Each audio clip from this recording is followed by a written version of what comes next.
Yo, what's going on, snipers, and welcome back to our Tokyo Tropic Turtles Draft to Glory franchise mode here in MLB The Show 24. So in last episode, we had our first draft of the series, and I'd say it was a pretty successful draft for the most part. Let me actually remove my face so you guys can see this a little bit easier. We drafted Parker Iwamura, who ends up being a 65 overall B potential guy. He only has 82 potential, but I think obviously him being one of our better prospects, he could probably outgrow that potential, and maybe we could get that even higher than that, maybe up to like an 85 potential, maybe even closer to a 90. That would be nice. We also drafted Walter Young, one of the two. He's a 58 at 19, so not too bad of a starting overall for that age, but 98 potential, so obviously he's going to be still more of a project type of guy, but obviously we definitely have all the time in the world to be bad and for him to develop in like AA and AAA, which is nice. We also have Yamazaki, who has a 85 potential, so he also has B potential. 52 overall is a little bit low, but obviously still it's already good to have a nice catcher prospect for our team. We also drafted Vincent SEO. He's a 48 at 18, so a little bit of a low overall. Doesn't have the highest ceiling either at 76, but I think he could still be a useful outfielder in the early stages. Maybe he outgrows that potential as well, because his contact hitting against righties is not bad, so I think if he could get his hitting stuff up there, he'll be good. Otherwise, we can maybe make him more into like a speed, steal, defensive type of option for our outfield. Also, Tom Koo, not too bad of a reliever prospect, not the highest ceiling enrolled with only a 70 potential, but he could still be a useful maybe number 5 reliever in our bullpen, which is nice, so we'll see if he ends up being something for our team or not. And then our other two picks, I don't really like them as much. Russell Yang is a 40, or not, I was going to say a 52, a 42 overall at 20, which is very, very low for his age. So the fact that he has an 84 potential is nice, but I don't know how long it's going to take him to make it. He might be in the majors by the time he's like 31, 32, and then obviously his career won't be very, very long. But that's also depending on if he actually pans out or not, because his potential could drop if he doesn't generate enough growth. And then finally, Robert Yabu is a random shot in the dark pretty much, and he's a 50 overall, which is not very good for an 18-year-old, but he's got deep potential. He does have some okay contact hitting, so maybe that's something that we could develop, but I don't know if his potentials are going to move at all, depending on, I guess, how he plays in double and triple A, because obviously we're doing dynamic potentials, so if he actually plays good, maybe that potential gets jacked up a little bit. Maybe he could get up to a C potential type of player, and then that would be much more useful for our team. So that was our draft, and by comparison to other teams, I think we had one of the better drafts, which is nice. There was some other good players out there and some other okay Asian guys, but I think we drafted pretty much the better Asians out there in our lineup, except for I think there was one that we didn't that we drafted that we could have drafted somebody better, but I think that's in a comment that I need to get to. So anyways, let's get to your guys' comments now and see what you guys have to say about last episode. And then we have a pretty busy episode because we're probably going to go through the entire offseason and all that stuff in this episode, trying to get ourselves back up to another draft as soon as possible. So our first comment is from Trailer Park Boys, who says, as much as I love franchise and I think it's 100 times better than NHL's franchise mode, I wish there was a way to see the players you pinned after drafting them, so finding them would be a lot easier. Plus, maybe it would be cool to see them as their career progresses as time goes on. Yeah, I get what you mean. Like, it would be interesting. So if those guys, those Asian players that we pinned, if we could kind of know who they are the entire time we're in this series, and then kind of know how their careers are panning out on other teams.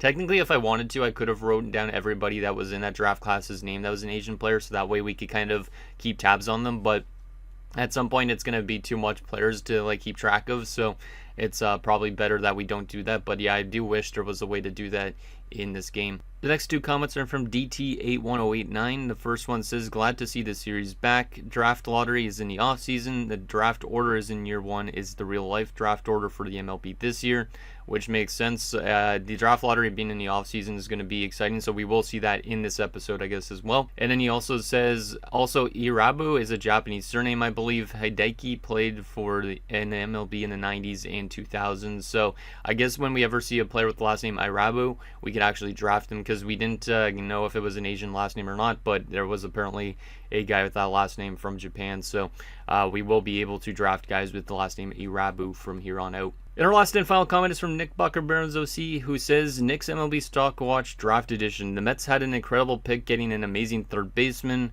One of my favorite players, Hakashi, did not even get drafted. The Tokyo Turtles had an outstanding draft despite picking only Asian players. Iwamura is a lock to be an MLB starter, and a lot of analysts have him in their top 50 prospects, not due to his high ceiling, not due to his healing, but to his immensely high floor. Then they got electric upside with Young, who could end up being an ace if he shakes out right. High hopes for the Turtles with him. Their all-Asian draft strategy was bold and turned heads. The only mistake I really saw was taking a third baseman over Hikashi, who was not even pinned in the draft board despite being one of the best late-round pitching options. This is Nicholas Flame's MLB report. Side note, two-way players will have a two-way symbol that the game will show you when they're two-way beside it, if in fact they are a two-way player. And thank you for that, Nick. And yeah, I think we had a pretty good draft for the most part. Like I was just saying, he was saying that the only mistake was taking a third baseman. Oh yeah, here Yabu instead. Yeah, definitely that was our biggest mistake, is taking Yabu over Hikashi. I don't even know why I didn't have Hikashi pinned, because I thought I had like every single Asian that I needed pinned, but apparently I did not, and he didn't end up even getting drafted according to this. So if he's in free agency, we could sign him because he didn't get drafted by a team, but he also could re-enter potentially next year's draft, which means then we would be able to pick him up at that spot. So yeah, let's continue simulating and get through all the rest of this stuff, because we have a ton of stuff to do. Like I said, we're going to simulate the rest of the season. We'll take a look at how our players did, even though that doesn't really matter at this stage. Then we're also going to be getting through the entire offseason. We're going to also simulate through spring training, stuff like that, just because I want to get right up to another draft as fast as possible for you guys. So we got a lot of work to do. And yeah, let's see how our team finishes off. They're probably not going to win a single game all year, but still, you never know what could happen. So I guess we'll just go all the way to this game on the 29th, the last game of the season. And we shouldn't win a single game. If we win a single game, I will be very, very surprised. And I'm going to be very interested to see how much runs we've allowed compared to scored this season. Let's just go auto fix 28-man roster right now, because we're at the stage where it doesn't really matter our roster at all. So we might as well not do anything to it. Yeah, I don't think we're going to win a single game, so we better win the draft lottery this year. Our AAA team actually won one game, though, which is kind of surprising because they all have 1 overalls as well. So they went 1 in 149, which is hilarious. So shout out to the AAA team. The AA team actually won 2 games, so those 2 teams actually did better than our MLB team is doing right now, which is kind of funny. No, I don't care about minor league playoffs, obviously, because we're not even going to be close to the playoffs. And we do lose every single game in our first season, which is pretty damn impressive. 0 in 162, as we kind of expected. I wonder how long it's going to take us before we get our first win in franchise history. I feel like at least like 3-4 years. But there we go. Okay, so let's take a look at our player stats from the season, just for fun, for the memes, if I can. We're not going to be able to take a look at double and AAA, but that doesn't matter. I do want to take a look at... Oh, wait. It's already adjusted my roster? Let me take a look at this for a second. Let's just go MLB on this part. So, yeah, we had... Lucas Erceg only played 1 game, I guess. He's a closing pitcher. That's why. Okay. So, all these guys probably trash. Let me just actually go through each position to make it a little bit easier. Chris Calmetz was actually not bad, but he only pitched 7 innings, so this guy must have got called up or something. Let's see. Is there anybody that played a lot? 204 innings played. There you go, Ben Holmes. I don't think I'm going to go super in depth with these player stats because we're not in the territory where any of these guys were drafted by us, but still wanted to take a look at these stats if I can. There's a couple of our relievers that I might have been using as starters at some stage. Okay, what about batters? 404 at-bats and only 1 home run and 5 RBIs. Ouch. Poor Brent Diaz. Jeez. We're looking at for the guys that had a lot of at-bats. So Hoffman was also not that... Hoffman had a 210, but yeah, still not good. Let's see what else we got here. Cruz was batting a 176. I can't remember who our all-star was now, though. Asuncion a 158. Fitzgerald a 129. Jason Villa threw 42 at-bats. Had an 071. Yikes. This is going to be really interesting to see if we end up actually getting good simulation at some point. None of these guys are in the 200s so far, which I'm not surprised on, though, in the slightest. Huh. Looks like we suffered a lot of injuries. We had, yeah, that was it. Okay, so that's all I really wanted to take a look at on that front. Obviously, we have a ton of injuries because our guys have low-ass durability as well. So all these guys got injured, apparently. It's going to be interesting to see how much guys actually retire after year one because of ability and all that type of thing. Like, that's another thing. We might have to sign some random guys in free agency to fill out a roster, again, depending if there's retirements. And then probably in the next episode or in between episodes, I'll lower basically everybody we signed back to a 1 overall. So that way we're back to basically where we were last season. So anyways, let's get to this offseason. Let's see who ends up winning the World Series in year one. It's going to be the New York Yankees as they have defeated the Dodgers. That's an interesting World Series. I don't really care too much on the awards in this season because we don't have probably any award winners, so I'm not going to even look at them. But let's get to the actual offseason portion of this because we do have a lot of work to do. And obviously I want to make sure that we're setting ourselves up for some good success in the future. Oh my goodness. Oh no, that's not good. That's not good at all. I think we might have lost every single player on our roster. Oh shit. Oh no. I might have to make like a giant cut though where I sign like a bunch of low overall players. Holy shit, man. You guys weren't joking that literally everybody would retire probably. I think we literally lost everybody on our roster, which is kind of nice, but we'll have to sign a boatload of other players again in the offseason, and then I'm going to have to lower them to 1 overall again probably to start next season. I was hoping that a lot of these guys wouldn't retire just like that. I probably should have put them maybe to like a lower overall that wouldn't retire them, like maybe 36 overall instead of 1 overall, but we literally lost all of these guys in the span of a year. Most of them are due to ability because they're only a 1 overall. And then there was like one guy that retired due to injury. Wow, okay. Well, that's quite a shocking turn of events here early on in the series. Yeah, I'm going to have to sign a lot of free agents and lower them all, basically. Just to get us back to that point. That's ridiculous. That kind of sucks. That kind of sucks. Okay, so there is our retirement screen. We lost, I think, everybody on our roster, I'm pretty sure. Which kind of sucks, but oh well. Let me take a look at our roster here. Okay, we do have, obviously, all our guys that we drafted in last episode. The only one that did not retire was Travis Reeder. Everybody else on our team was like, hey, we played tragic. We're not coming back to this team. So, Travis Reeder is the only one coming back. He has a potential because I guess I forgot to remove it.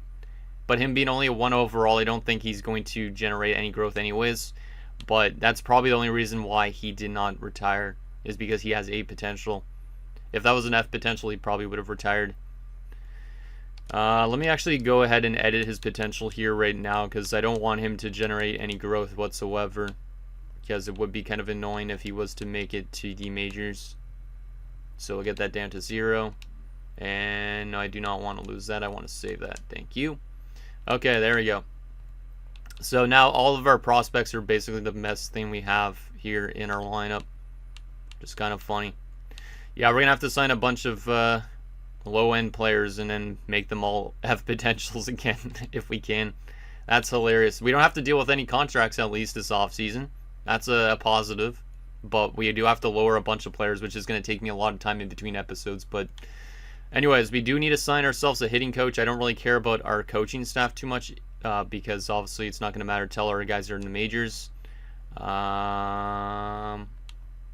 Yeah, I don't really care. Let's just find a random one here that's lower and maybe let's go for this older guy here. Take the money. I know you're not going to want to probably sign with a team this bad, but we'll try and sign you up. And we'll sign to sim to our first free agency stage. We do get that coach in already, which is good. Let's go no on this front. And let me go tier 2, select 40-man roster. I might have to actually add all our draft prospects to our 40-man. I don't want to do that, though, but I want to sign a bunch of people first to add to our 40-man. So Reader obviously will be on our 40-man, but we're going to need to sign a bunch of other ones to do that, too. This is where I'm not going to really like this stage, is signing a bunch of players. This is going to be taking a long time. Okay. Wow, the lowest is only amongst all players right now is a 71. What the heck am I supposed to do at this stage? I'm confused. Because literally I'm going to be lowering guys that are actually major leaguers. Like Elias Diaz and stuff like that. Or Rosario.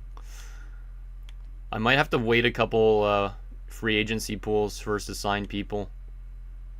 Jeez. I don't even know what the heck I'm supposed to do here. I should have probably put those guys to like 36 overall.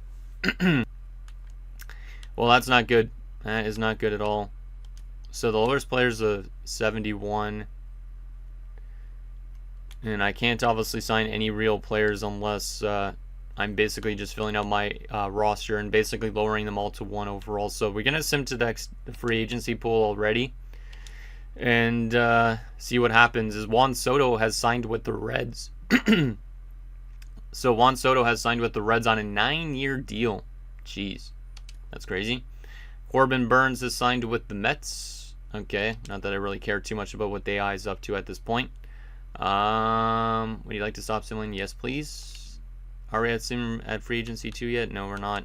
We're also going to have to take some people in the Rule 5 draft, so I don't know how this off-season stuff is going to work, but at some point it will. There we go. Now we're into the 69s. Okay. At some stage, I might have to wait till the start of the season to actually sign a bunch of players, but oh boy. I wasn't thinking this was going to be this difficult, but it definitely is. Let's continue to sim free agency wise and see what ends up showing up here. No, thank you. Rule 5 draft should be somewhat soon as well, which is good though.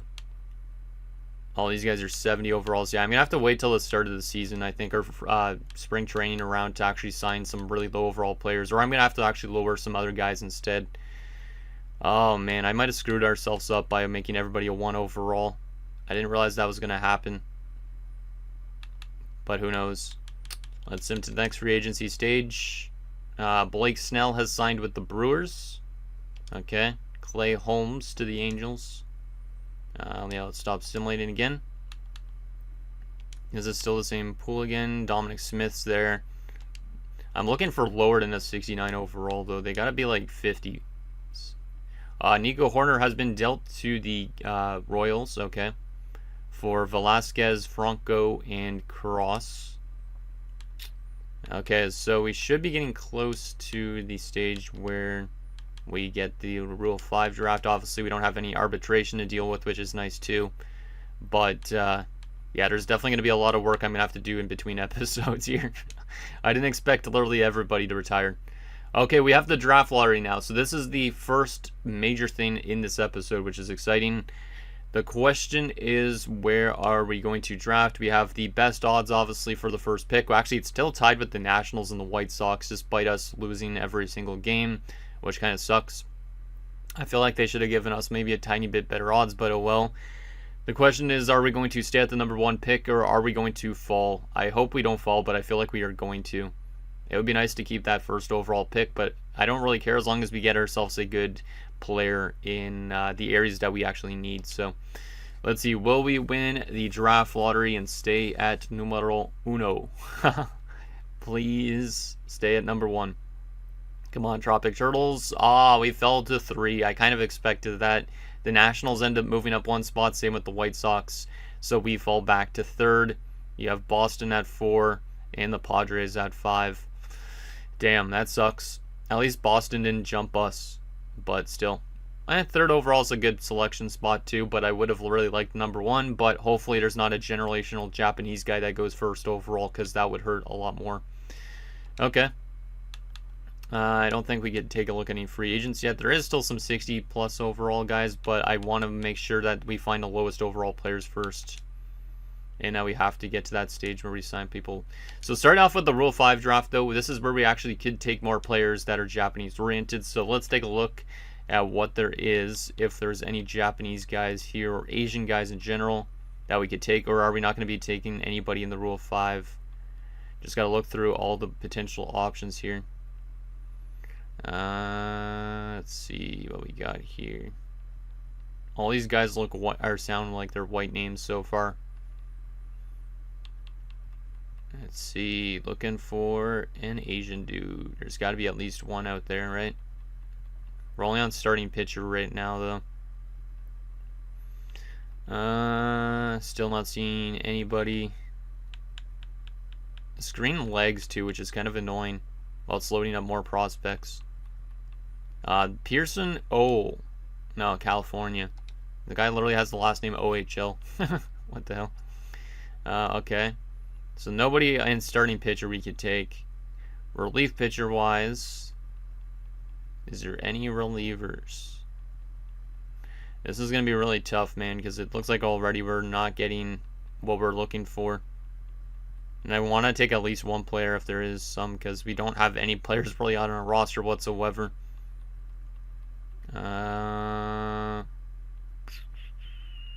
Unless I'm like completely bypassing some names, but I don't see anybody. Yoho's probably white, yeah. Yeah, I'm not seeing anything. I kind of wish our entire roster didn't retire. I would have rather dealt with the salary negotiations rather than them all retiring, I think. Because that's ridiculous. Jake Wong is a white guy, I think. He looks like he's a white guy. Anybody else? Jeez, yeah, there's like nobody as well in this too. Closing pitcher. Nobody. Catcher, and then we go to first base. Are we not going to be literally able to take anybody here in this first Rule 5 either?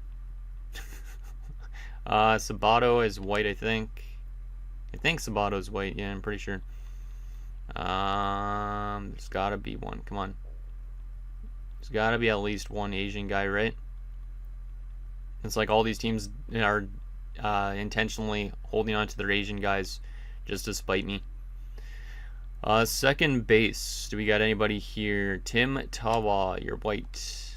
God damn. This is really not looking too good here in our first off season. Third base.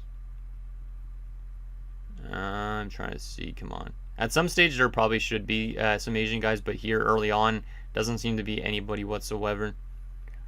Shortstop. I'll take anybody, any position. It would be nice just to get one at least. Left fielders. Now we're into the outfield and we still have not found a single one. That's kind of ridiculous. You think there would have been at least one already at this stage? Wow, man. Nobody in left field. So we're down to center fielders and right fielders, or else we might not be able to take a single player. Yeah, you guys are wrong. This is definitely going to be tougher than it looks. But, oh well. I'm here for the challenge.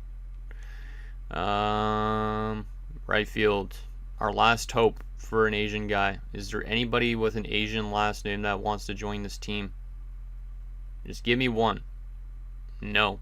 Apparently there's no Asian players in this Rule 5. Well, we're not going to be able to take another player in this, so let me just go advance and skip selection. There you go. Well, that sucks.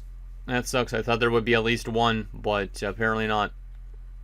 So we still only have one player on our 40-man roster. We might actually have to put our prospects on our 40-man roster at this stage, which is something I wasn't thinking I wanted to do, but it might have to happen.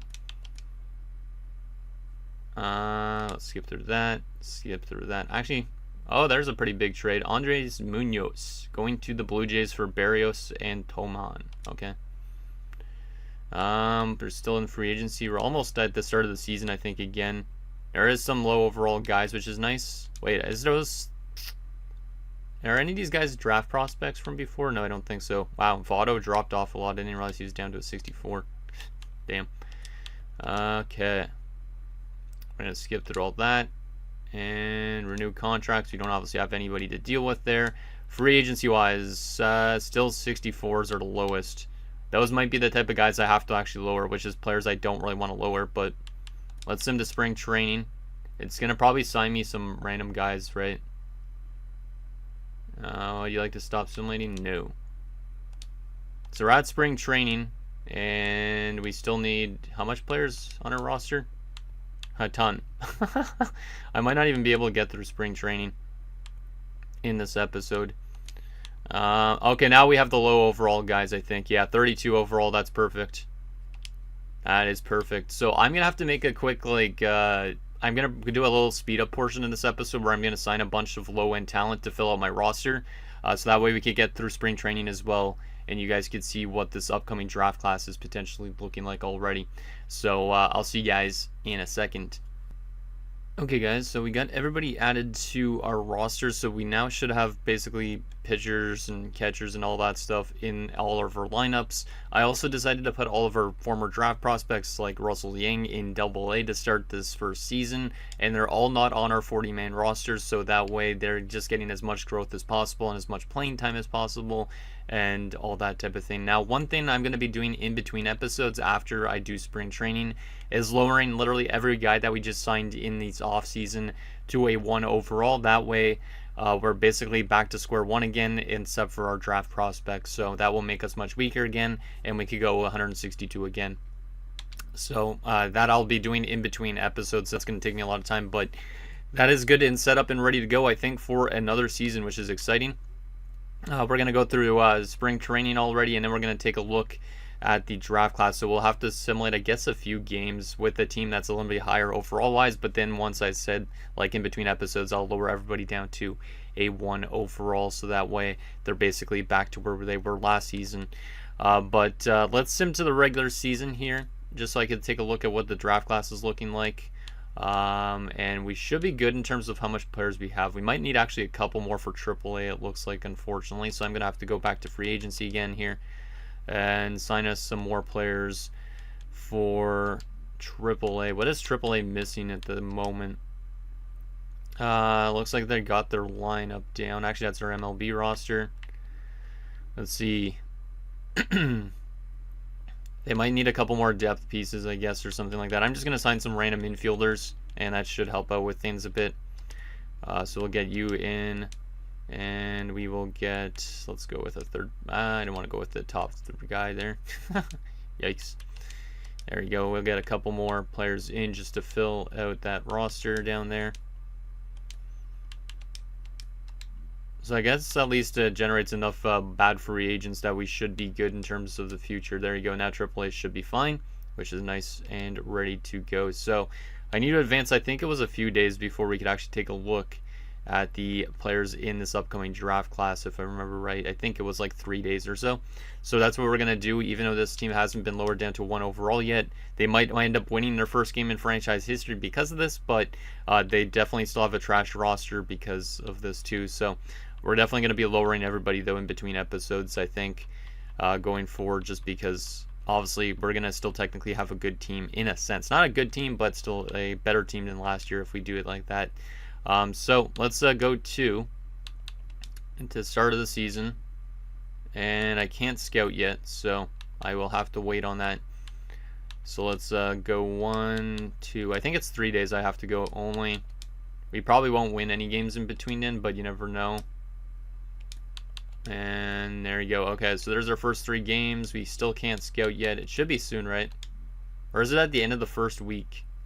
I just want to be able to get already to what the draft class is looking like a little bit, so that you guys can kind of get a little bit of a sense of what we're potentially going to be able to start drafting. Okay, so we had to go for our first week. Now we can actually take a look at scouting. I wanted to get to this point in the episode just because then next episode we're going to be doing a bunch more scouting again and getting set up for another draft in 2 episodes. So I wanted to go through this a decent amount quick. Let's take a look at what is available. I guess we need to assign our scouts still. So we're going to do the exact same thing, I think, in terms of method. Oh, no. Did we lose some of our scouts in the offseason? I think we did. We need to find new scouts. I didn't even realize we lost scouts in the offseason. Okay, let's replace some of our scouts here. Because, yeah, we got the budget too as well. So we do still have Dave Heller, but the other ones decided to leave, I think. Let's see. Who is a really good one? We have already Heller, who's good at efficiency, but that's it. And pitchers, he's okay at. This guy's really, really good. Not really good at discovery, though, which is something I want to have a good discovery scout. So somebody a little bit more balanced, like this guy whose discovery is good. Pitchers are good. Matt Lombardo is going to replace Kevin Poe. And then we're going to replace Heim with somebody that's good at infielders, I think. Yeah, I think that's our positional players, I should say. Discovery's not terrible on this guy. This guy could work too, potentially. Let me just double check if there's anybody better than that. Oh, okay, this guy's really good discovery-wise and positional player-wise. So we're going to go with Steven Davis for Geno Heim. So yeah, Lombardo will do basically discovery on pitchers and stuff like that. Heller's going to be doing discovery on infielders. And then I guess this guy should be doing individual players. I don't know, I should replace maybe Heller as well. Trying to make sure we find the best scouts possible for our team here. We technically could go up to like $95,000 in contract wants. So if we go down to like around here, this guy's much better at positional players. And efficiency's pretty good too. The pitchers and discovery not so much, but that's fine. So Alicia Holcomb is going to replace Dave Heller. So now we have our new scouting pool. Let's assign them to specific areas. So we're going to put Alicia Holcomb on, I guess, on the positional players. So let's go with scout individual players that are infielders and stuff like that. So we're going to just set this up for the first week of action, but actually maybe I won't actually set this up yet. Maybe I will set it up for now.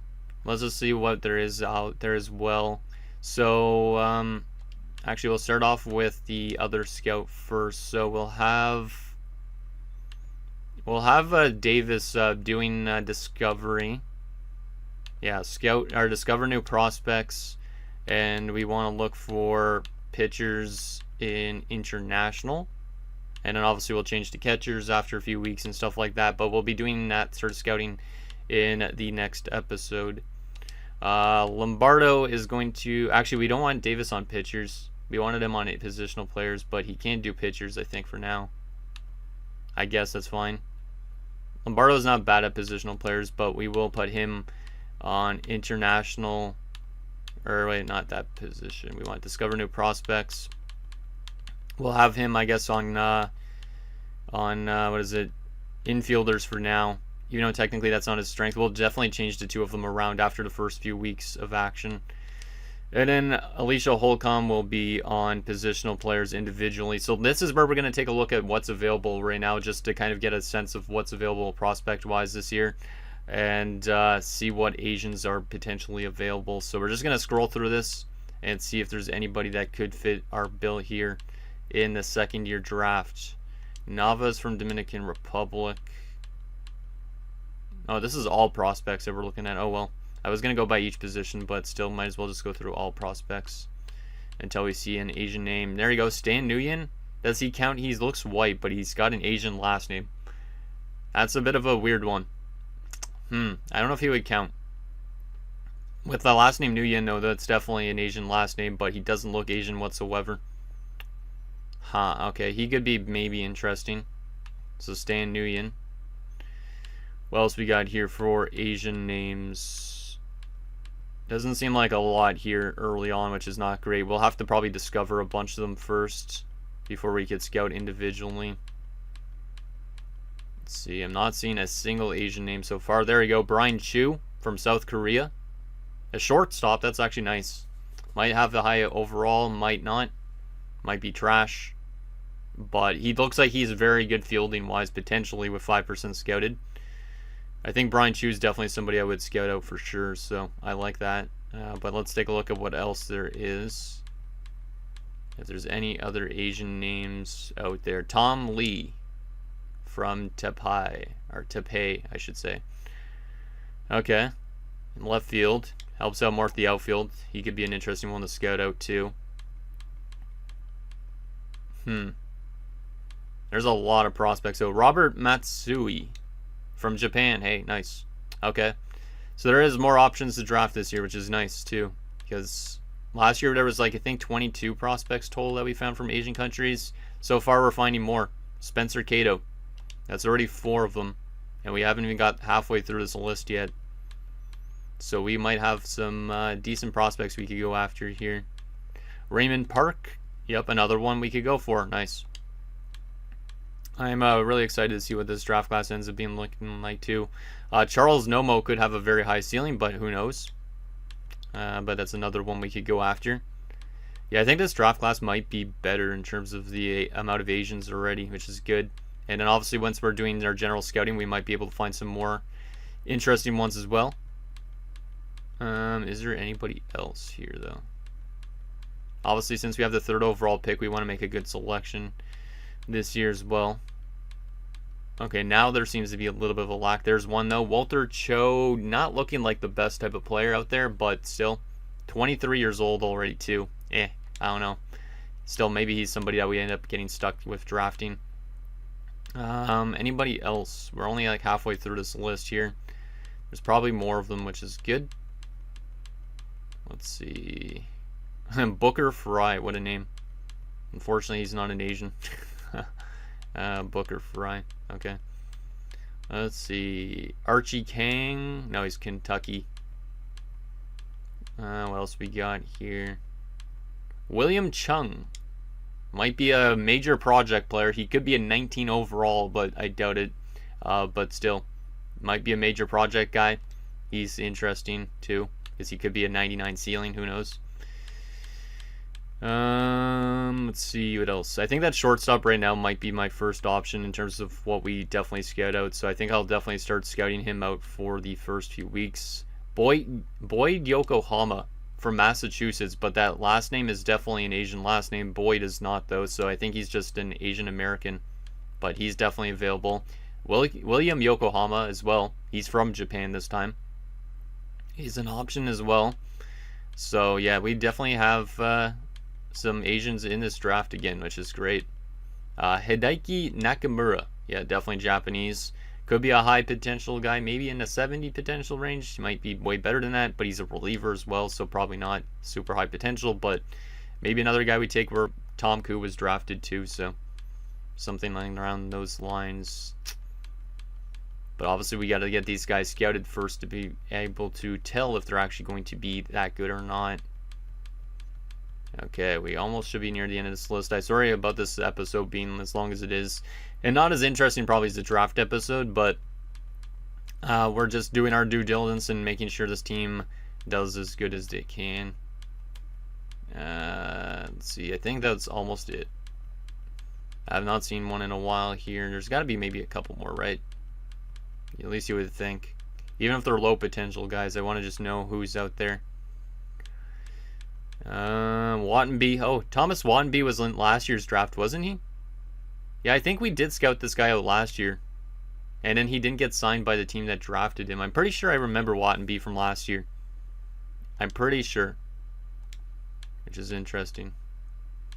Anybody else? Like, I wonder if that one guy that Nick said I didn't get, if he's still available in this draft. Didn't see him at all.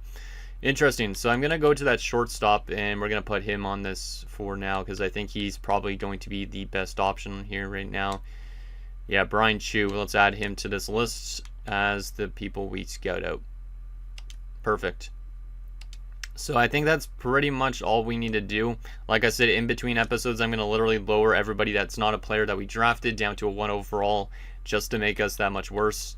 But obviously we probably still would lose every game this season, but I want to make sure that we're still sticking with the 1 overall theme. So anyways, guys, that's going to do it for this episode of our Tokyo Tropic Turtles Draft to Glory franchise mode. So in next episode, we will take it to a day before the draft or so, or maybe a week before the draft. We'll do some more scouting, and hopefully we find out a decent amount about this draft class again, and we could pick another good amount of Asian players to start building this team up even more so than we did last year. So anything down below, and I'll see you guys next time.